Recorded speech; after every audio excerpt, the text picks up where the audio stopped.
மிதுன ராசி புனர்பூச நட்சத்திரம். இது குருவுடைய நட்சத்திரம். தசா காலங்கள் 16 வருடம். என்னோட கணக்குப்படி 11 வருடத்தை நான் கணக்கில் எடுத்துக்கிறேன். உங்களுடைய சுய ஜாதகத்தில் என்ன தசா புத்தி இருப்பிருக்கோ அதை நீங்கள் கணக்கில் வச்சிங்க.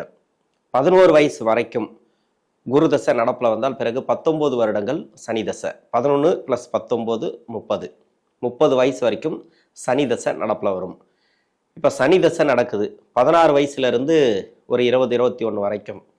படிக்கக்கூடிய காலத்தில் இந்த சனி பகவானுடைய வக்கரம் எப்படி இருக்கும்? சனி பகவானுடைய வக்கரம் பார்த்தீங்கன்னாக்கா, ஏன்னா பாக்கியஸ்தானாதிபதினு சொல்லக்கூடியவர், அஷ்டமாதிபதினு சொல்லக்கூடியவர் இந்த சனி பகவான் மிதுன ராசிக்கு. பாக்கியஸ்தானாதிபதி அந்த தசையில் பெருசாக கெடுபலன்களை கொடுக்காது. வேலை வாய்ப்பு, பொருளாதாரம் எல்லாத்தையுமே கொடுத்துரும். அதாவது 30 வயசுக்குள்ளே வரீங்கன்னாக்கா இந்த சனி தசை எல்லாத்தையுமே கொடுத்துரும். நல்ல ஒரு முன்னேற்றங்கள் அப்படின்னு சொல்லிக்கலாம்.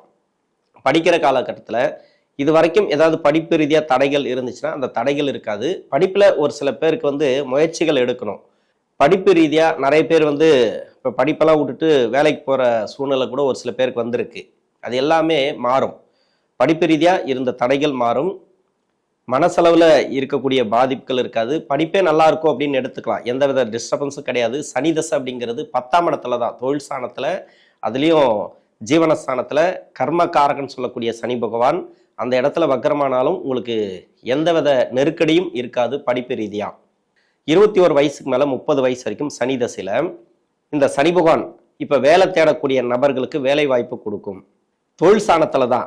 இந்த தொழில் ஸ்தானத்தில் சனி பகவான் வந்த பிறகு மிதுன ராசிக்கு புனர்பூச நட்சத்திரக்காரர்களுக்கு வேலை கிடைக்கும், அது கிடைக்கும், இது கிடைக்கும் அப்படின்னு சொல்லியிருந்தா கூட இது வரைக்கும் கிடைக்கல. அப்படின்னா என்ன அர்த்தம் அப்படின்னா, உங்கள் சுய ஜாதகத்தில் 1 நீசமாக இருக்கும், 3, 6, 8, 12 ஆகிய இடங்களாம் மறைஞ்சிருக்கும். 8ஆம் இடத்துக்கு விதிவிலக்கு உண்டு. ஏன்னா அவரோட வீட்டில் ஆட்சி பெற்று தசை நடத்தும் போது நல்லாவே இருக்கும் அப்படின்னு எடுத்துக்கலாம்.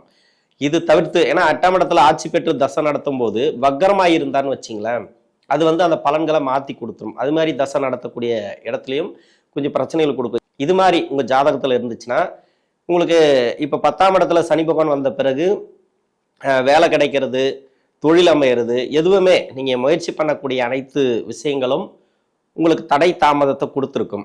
இப்போ வக்கரமாகும்போது தடை தாமதம் இருக்காது. அந்த தடைகள் உடைத்தெறியப்படும். எதில் இருந்தாலும் சரி, வேலை தேடுறீங்க, வேலை சரியாக அமையல, வர சொல்லிட்டு இல்லைன்றாங்க. அதாவது எதிர்பார்ப்பு, நான் இன்டர்வியூ அட்டன் பண்ணிட்டு வரேன், சரியான பதில் இல்லை, நெகட்டிவான பதில் வருது அப்படின்னாக்கா இப்போ பாசிட்டிவான பதில் வரும். வேலை ரீதியாக நல்ல ஒரு மாற்றம். தொழிலில் இருக்கிறீங்க, தொழில் சூப்பராக இருக்கும், ஒன்றும் பயப்படவே தேவையில்லை. ஏற்கனவே தொழில் நல்லா போகல, ஓரளவுக்கு போயிட்டு இருக்குன்னா கூட நல்லாவே போகும். உங்களுக்கு தொழிலில் எந்த வித மாற்றமும் கிடையாது. அதாவது முன்னேற்றம் அப்படிங்கிறது இருக்குமே தவிர பெருசாக பாதிப்புகள் கிடையாது. ஏன்னா சனி பகவான் தசை இது நல்லாவே இருக்கும். உங்களுக்கு கெடுபலன் செய்யக்கூடிய அமைப்பில் வராது. பணம் கொடுக்கல் வாங்கல மட்டும் கொஞ்சம் கவனமா இருங்க. சனி பகவான் தசையை பொறுத்த வரைக்கும் பிரித்து சொல்லலாம். முன்னாடி 10 வருஷம், பின்னாடி 9 வருஷம், அது மாதிரி பிரித்து சொல்லலாம். ஆனால் இந்த வயது காலகட்டத்தில் வேண்டாம். 30 வயசுக்கு மேலே அப்படின்னாக்கா அது சொல்லலாம். 30 வயசுக்குள்ள இது 7.5 சனி கிடையாது, அஷ்டம சனி கிடையாது. உங்களுக்கு பெருசாக கெடுபலன்கள் கிடையாது. திருமணத்துக்காக முயற்சி பண்ணுறீங்க, திருமண தடைகள் இருக்காது. இது வரைக்கும் உங்கள் சுய ஜாதகத்தில் சரியில்லை சனி தசை அப்படின்னாக்கா திருமண தடையை கொடுத்துருக்கும். இப்போ வக்கரமாகும் போது தடை இருக்காது. திருமணம் அப்படிங்கிறது நல்ல ஒரு முன்னேற்றம். திருமணம் கூடி வராதவங்களுக்கு இப்போ திருமணம் கூடி வந்துடும். திருமணமாகி கணவன் மனைவிக்குள்ள கருத்து வேறுபாடுகள், பிரச்சனைகள் இருந்துச்சுனாக்கா அந்த பிரச்சனைகள் இருக்காது. உடனடியாக சேர்ந்து வாழக்கூடிய வாய்ப்பு. ஒருத்தர் சண்டை போட்டுனே இருப்பாங்க இல்லையா, இது எல்லாமே அந்யோன்யம் பிறக்கும். இந்த டைம்ல ஜென்ம ராசியில குரு இருக்கு. இதை ஒன்று மட்டும் பார்த்துக்கணும். இது பெருசா மன உளைச்சல்களை கொடுத்துட்டே இருக்கும். ஜென்ம ராசியில இருக்கக்கூடிய குரு இது வக்கரமாகும் போது நல்லா இருக்கும் அப்படின்னு எடுத்துக்கலாம். ஆனால் இப்போ வரைக்கும் இந்த சனி பகவான் 4.5 மாத காலத்துக்கு வக்கரமாகும் போது சொந்த நட்சத்திரம் பாக்கியஸ்தானாதிபதி அவரோட நட்சத்திரத்திலையும், அதே மாதிரி 7ஆம் அதிபதினு சொல்லக்கூடிய குருவுடைய நட்சத்திரத்திலையும் வக்கரமாகும் போது கொஞ்சம் கவனமாக தான் இருக்கணும். பாக்கியஸ்தானாதிபதி நட்சத்திரம், அது இல்லாத 7ஆம் அதிபதினு சொல்லக்கூடிய குருவுடைய நட்சத்திரத்தில் சனி பகவான் வக்கரம் வரும்போது குடுக்கல் வாங்கல மட்டும் கொஞ்சம் கவனமாக இருங்க. மற்றபடி திருமணம், வேலை வாய்ப்பு, தொழில் எல்லாமே நல்லா இருக்கும். இந்த சனி தசையில் இருக்கக்கூடிய நபர்களுக்கு குழந்தை பாக்கியம் இல்லையா, அந்த குழந்தை பாக்கியம் இப்போ வந்துடும். அதாவது குழந்தைகள் இருக்கு, சுப செலவுகள் அதிகமாக இருக்கும். வீண் செலவு, ஏதோ ஒரு செலவு, தேவையில்லாத செலவு வந்துட்டே இருக்கும் பசங்களுக்காக. 30 வயசுக்கு மேலே 47 வயசு வரைக்கும் புதன் தசை. இது ராசிக்கு 4ஆம் அதிபதி தசை, ராசியாதிபதி தசை. இந்த தசை உங்களுக்கு ஆட்சி உச்சத்துல இருந்து தசை பண்ணிச்சுன்னா, அதாவது 4ஆம் இடத்துல இருந்து தசை பண்ணால், இல்லை ராசியிலே இருந்து தசை பண்ணால் சுப கிரக சேர்க்கை சேர்ந்து தசை பண்ணால் இந்த புத பகவான் உங்க சுய ஜாதகத்துல லக்னம் வேற எதுவாக கூட இருக்கட்டும், என்ன தசையா இருந்தாலும் பரவாயில்ல, இப்ப வேலை வாய்ப்புல நல்ல ஒரு முன்னேற்றம். இது வரைக்கும் வேலையில பாதிப்புகள் இருந்துச்சுன்னா வேலையில பாதிப்புகள் இருக்காது. ஒரு ப்ரொமோஷன் கேட்குறீங்களா, அந்த ப்ரொமோஷன்லாம் நீங்க இப்ப எதிர்பார்க்கலாம். ஏன்னா சனி பகவான் வந்து சரியா இருக்காது. ஒரு சில பேர் ஜாதகத்துல வந்து சனி பகவான் சரியில்லாம இருந்துச்சுனாக்கா 10ஆம் இடத்துல சனி பகவான் உக்காஞ்ச பிறகு வேலையில மாற்றத்தை கொடுத்து அங்க வந்து கெட்ட பேர் எதனா எடுக்க வச்சிருக்கோம். அதுக்கு எல்லாமே சனி தான் காரணம். ஏன்னா ராசிக்கு யோகம் செய்யக்கூடியவர் தான் சனி. உங்க சுய ஜாதகத்துல சரியில்லைன்ற பட்சத்துல கோச்சாரத்துல எங்க உக்காந்தாலும் சரி அதனோட பாதிப்பு அப்படிங்கிறது இருந்துட்டே இருக்கும். 10ஆம் இடத்துல இருந்துச்சுனாக்கா அது கெடு பலன்களை அதிகமா கொடுத்துருக்கும். இப்போ வக்கரமாகும் போது ஒரு நல்ல பலன்களை கொடுக்கலாம். அதுலயும் தசை நல்லா இருக்கணும். இப்போ புதன் தசை நல்லா இருந்துச்சுனாக்கா உங்களுக்கு நல்ல பலன்கள். புதன் தசை நல்லா இருக்குன்ற பட்சத்துல உங்களுக்கு பாதிப்புகள் கிடையாது. புதன் தசை சரியில்லை அப்படின்னாக்கா எப்படி இருக்கும், அதாவது உங்க சுய ஜாதகத்துல குருவுடைய வீட்டுல சூரியனோட சேர்ந்து வக்கரமாகிறது, இல்லை வேற எங்க இருந்தாலும் சரி, எந்த பாவத்துல இருந்தாலும் சரி, அது வக்கரமாக இருந்துச்சுனாக்கா அது பலன்களை மாத்தி கொடுக்கும். அதாவது வேலை ரீதியா நிறைய தடை தாமதங்கள், தொழில் ரீதியா நிறைய தடை தாமதங்கள் இது மாதிரி வந்துடும். இது மாதிரி இருக்கக்கூடிய நபர்களுக்கு ஓரளவுக்கு பாதிப்புல இருந்து வெளியே வரலாம். இப்போதைக்கு வேலையில ஒரு நல்ல ஒரு முன்னேற்றம், ப்ரொமோஷன் கேட்டா ப்ரொமோஷன் கிடைக்கிறது. இந்த தசை சரியில்லை, ரொம்ப கஷ்டத்தை கொடுக்குது அப்படின்னாக்கா இந்த சனி வக்கர காலம் உங்களுக்கு நல்லா இருக்கும், ஓரளவுக்கு ரிலீஃபை கொடுக்கும். அதாவது 30 வயசுலேருந்து 47 வயசுக்குள்ள இதுல 2 பலன்களா சொல்லலாம் புதனுடைய பலன்கள். முதல் 10 வருஷம், பின்னாடி வரக்கூடிய 7 வருடம். அதாவது செவ்வாய் புத்திக்கு முன்னாடி செவ்வாய் புத்திக்கு பிறகு அது மாதிரி எடுத்துக்கலாம். செவ்வாய் புத்திக்கு முன்னாடி ஒரு சில பேர் கஷ்டப்படுறீங்க அப்படின்னாக்கா பரவாயில்ல, இப்போ பரவாயில்ல, அந்த சனி வக்கர காலம் பரவாயில்ல, அடுத்து வரக்கூடிய குரு வக்கர காலமும் நல்லா இருக்கும்.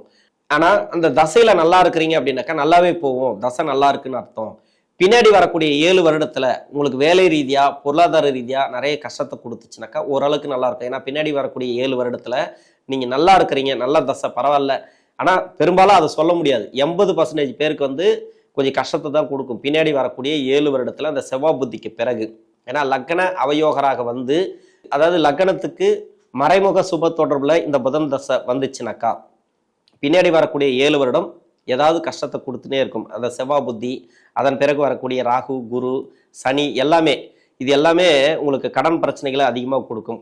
அதாவது கடனில் தான் அதிகமாக தள்ளும். ஏதாவது தேவையில்லாத பணத்தை கொடுத்துட்டு வர விடாமல் பண்ணும், வருமானத்தை கட் பண்ணி விட்டுரும். இது மாதிரியான அமைப்புகளை வந்துடும். ஏன்னா இப்போ 7 சனி கிடையாது, அஷ்டம சனி கிடையாது. இருந்தாலும் தசை சரியில்லைன்ற பட்சத்தில் இப்போ இந்த சனி பகவான் வக்ரமாகும் போது ஓரளவுக்கு ரிலீஃபை கொடுக்கும். வராத பணம் வரும், கொடுத்த பணம், அதாவது எங்கேயாவது பணம் லாக் ஆயிருந்துச்சுனாக்கா அது வரதுக்கான வாய்ப்பு இருக்கு. உடல்நிலை தொந்தரவுகள், நோய் நொடி பிரச்சனைகள் இது எல்லாமே கிளியர் ஆகிறதுக்கான வாய்ப்புகள் இருக்கு. இது எல்லாமே நீங்க பாத்துக்கலாம். இது சரியாகும். இந்த டைம்ல இந்த சனி வக்கர காலத்துல கொஞ்சம் சரியாகும். மனசு ரீதியான பாதிப்பு மட்டும் கொடுத்துனே இருக்கும். அது எதனால அப்படின்னாக்கா குருவுடைய ஜென்ம ராசியில இருக்கிறதுனால. அது மட்டும்தான். 47 வயசுல இருந்து 54 வயசு வரைக்கும் கேது தசை. இந்த கேது பகவான் உங்க சுய ஜாதகத்துல குருவுடைய வீட்லயே செவ்வாயோட வீட்டுல இருந்து தசை பண்ணால் மட்டுமே உங்களுக்கு கஷ்டத்தை கொடுத்துட்டு வரும். மற்றபடி வேற எங்க இருந்து தசை பண்ணாலும் அந்த அளவுக்கு கஷ்டங்களை கொடுக்காது.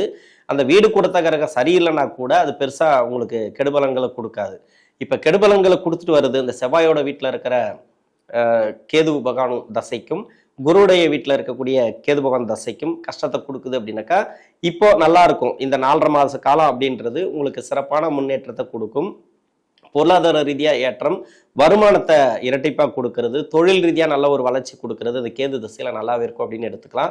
மாசம்பளத்துல இருக்கிறீங்க அப்படின்னாக்கா ஒரு ப்ரொமோஷனுக்காக எதிர்பார்த்தீங்கன்னா இப்போ ப்ரொமோஷன் கிடைக்கும். வேலை வாய்ப்பு ரீதியா நல்ல ஒரு முன்னேற்றம், வேலை செய்யக்கூடிய இடங்கள்ல வேலை அழுத்தங்கள்லாம் கொஞ்சம் கம்மியாகும். குறிப்பா பெண்களுக்கு பார்த்தீங்கன்னா நிறைய வேலை அழுத்தங்கள் இந்த டைம், அதெல்லாம் வந்து கிளியர் ஆகிறதுக்கான வாய்ப்புகள் அதிகமா இருக்கு.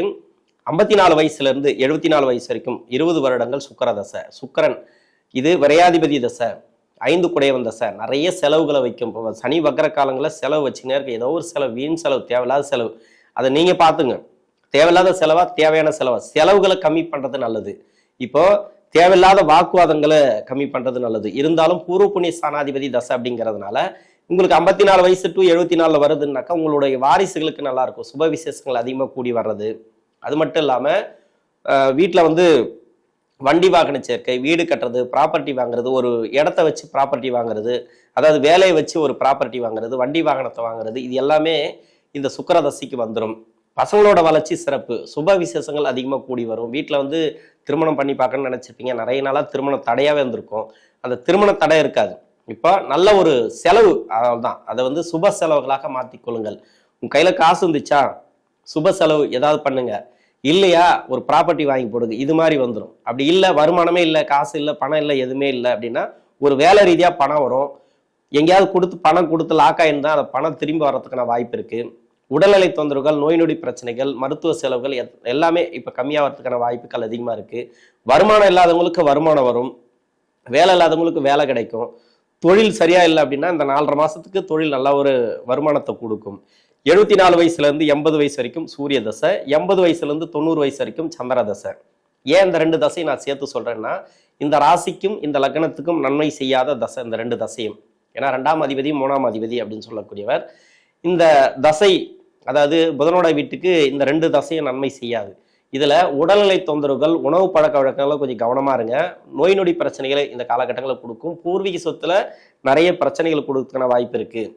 வீட்டுல வந்து பொருளாதார நெருக்கடி இந்த டைம்ல வரும் 4.5 மாசத்துக்கு. ஏன்னா யோகாதிபதினு சொல்லக்கூடிய 10ஆம் இடத்துல தொழில் ஸ்தானத்துல வக்ரமாகிறது. 7ஆம் அதிபதினு சொல்லக்கூடிய நட்சத்திரத்திலையும் 9ஆம் அதிபதினு சொல்லக்கூடிய சனியுடைய நட்சத்திரம், அதாவது குருவுடைய நட்சத்திரம், சனியுடைய நட்சத்திரம், 2 நட்சத்திரம் இருக்கு, உத்திரட்டாதி பூரட்டாதி. அந்த 2 நட்சத்திரத்திலையும் அந்த 4.5 மாசத்துக்கு வக்ர காலங்கள் இருக்கும்போது உங்களுடைய சுய ஜாதகத்துல சனி பாதிக்கப்பட்டிருந்தால் கொஞ்சம் கஷ்டம்தான். அதாவது வருமான ரீதியா பொருளாதார ரீதியா கொஞ்சம் கஷ்டத்தை கொடுக்கும். சனி நல்லா இருந்துச்சு அப்படின்னாக்கா ஓரளவுக்கு நல்லாவே போகும்னு எடுத்துக்கலாம். மருத்துவ செலவுகள் கொஞ்சம் கொடுக்கறதுக்கான வாய்ப்பு இருக்கு. உணவு பழக்க வழக்கங்களை கொஞ்சம் கவனமா இருங்க. மற்றபடி இந்த குரு உங்களுக்கு நல்லா இருக்கு அப்படின்னு வச்சிங்களேன், உங்க சுய ஜாதகத்துல குரு பக்கம் நல்லா இருந்துச்சுனாக்கா, மறைமுக சுப தொடர்பு இது மாதிரியான அமைப்புகள் இருந்துச்சுனாக்கா ஓரளவுக்கு பரவாயில்ல. அது மட்டும் இல்லாம யோகம் செய்யக்கூடிய இடத்துல இருந்தாலும் சிறப்பாக இருக்கும். மறைவு ஸ்தானங்கள்ல குரு இருந்துச்சுன்னா மட்டுமே மன அழுத்தத்தை கொடுக்கும். இந்த சூரிய சந்திர தசைகள்ல உணவு பழக்க வழக்கங்கள்ல மட்டும் கொஞ்சம் கவனமா இருங்க. நான் நிறைய டைம் சொல்லிட்டாது, ஆரம்பத்துல இருந்தே உணவு பழக்க வழக்கங்களை கொஞ்சம் கவனமா இருங்க. ஏன்னா சனி பகவான் யோகாதிபதினு சொல்லக்கூடியவர், பாகிஸ்தானாதிபதினு சொல்லக்கூடியவர். இவர் வக்கரமாகக்கூடிய காலங்களில் உடல்நலம் சம்பந்தப்பட்ட பிரச்சனையை கொடுக்கும். 7ஆம் அதிபதியோட நட்சத்திரத்துல வக்கரமாகிறதுனால கொஞ்சம் உணவு பழக்க வழக்கங்களை கொஞ்சம் கவனமா இருங்க. இந்த புனர்பூச நட்சத்திரக்காரர்கள், மிதுன ராசியில் இருக்கக்கூடிய புனர்பூச நட்சத்திரக்காரர்களுக்கு தசாபுத்தி ரீதியாக நல்ல ஒரு மாற்றங்களையும் நல்ல ஒரு வளர்ச்சியும் இந்த சனி வக்கர காலங்களை கொடுக்கும். நன்றி.